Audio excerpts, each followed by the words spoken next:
Hello, I'm Antonio Mora. This is the news at news.com Day in Brief on Wednesday, March 27th at about 7 p.m.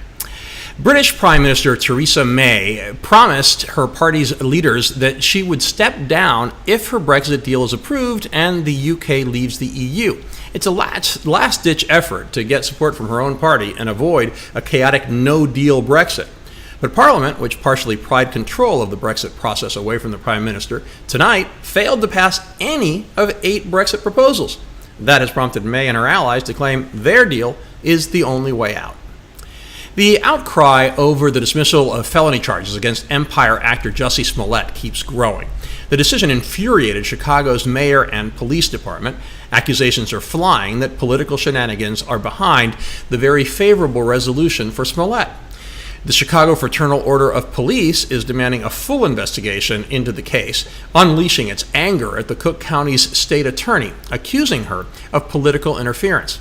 She spoke out today and feebly defended her office's behavior in the case, arguing that the actor didn't get away scot-free because he forfeited his $10,000 bond and did some community service.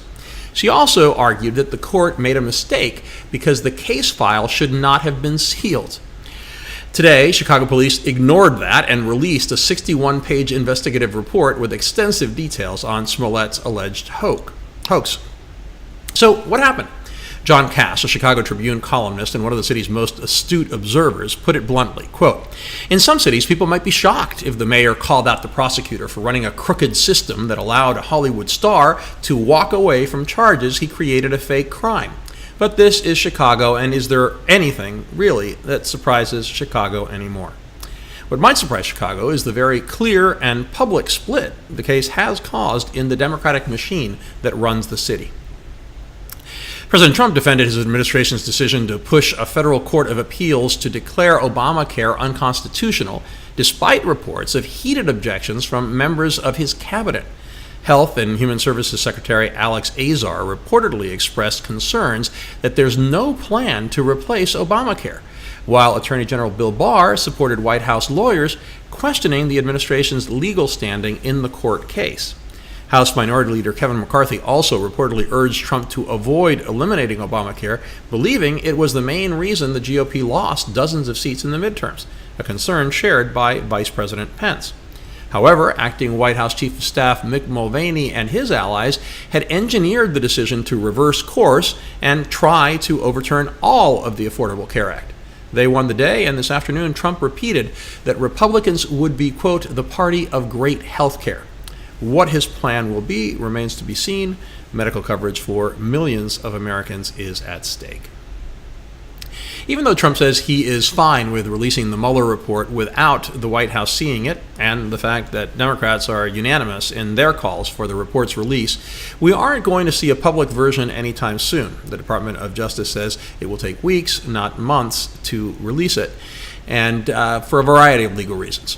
Former FBI Director James Comey, a controversial figure central to the Russia investigation and a friend of Mueller's, has now weighed in, saying he's confused about Mueller punting on obstruction charges because, quote, the entire rationale for a special counsel is to make sure the politicals aren't making the key charging decisions.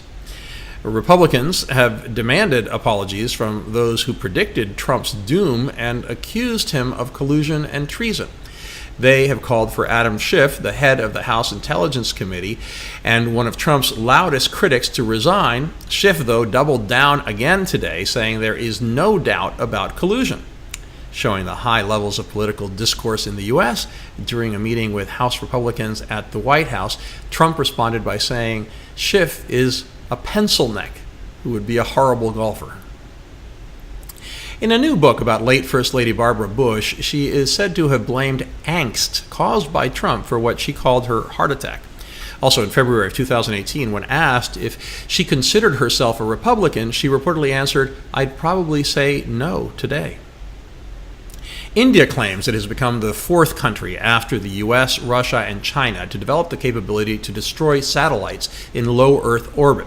Prime Minister Modi claimed an Indian missile destroyed one of his country's old satellites in a surgical strike that's described as a bullet hitting another bullet in motion from 200 miles away. Satellites are crucial for much of modern life. The dangers of a space war are an extremely serious concern.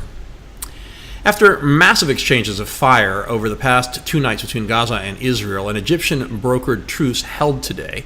Hamas's supreme leader emerged from hiding, claiming that Israel got the message. The flare-up started Monday when a rocket from Gaza struck a house in Israel, injuring 8, including 2 infants. The word from Hamas has been muddled, at times claiming it wasn't responsible for the rocket attacks.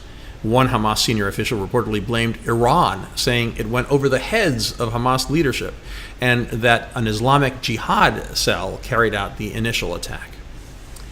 All 28 EU countries condemned the U.S. recognition of Israeli sovereignty over the strategic Golan Heights today.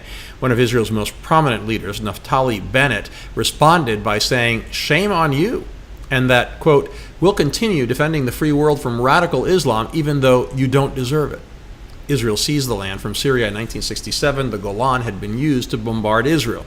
At Syria's request, the UN Security Council met this afternoon to discuss the issue.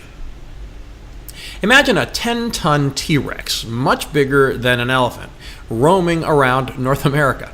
A fossil site in Canada has yielded Scotty, the heaviest Tyrannosaurus Rex specimen ever found. It lived 68 million years ago. The find suggests that the massive predators lived longer and got bigger than previously believed. Finally, in an emotional White House ceremony, Trump posthumously presented Staff Sergeant Travis Atkins with the Medal of Honor, the nation's highest military decoration. 12 years ago in rural Iraq, Staff Sergeant Atkins received a report that several suspected terrorists were at a nearby intersection. He immediately took his squad to interdict them.